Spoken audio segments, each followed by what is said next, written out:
প্রিয় দর্শক, আসসালামু আলাইকুম। খুব ধৈর্য ধরে ভিডিওটি দেখুন। এখানে বন জঙ্গল কেটে পরিষ্কার করা হচ্ছে। আসলে কেন কাটা হচ্ছে সেটা একটু পরেই বুঝতে পারবেন।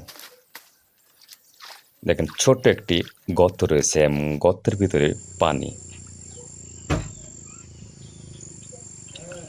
মাছ শিকার করা হচ্ছে। মাছ শিকার করার জন্য ছোট্ট একটি হুইল দিয়ে এখানে পেতে রাখা হচ্ছে কিছু গেতে।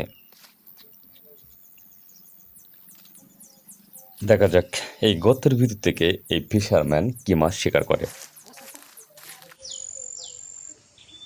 খাচ্ছে। ভিডিওটি দেখতে থাকুন। তার আগে বলে রাখি, যদি ভিডিওটি ভালো লাগলে অবশ্যই লাইক কমেন্ট করবেন।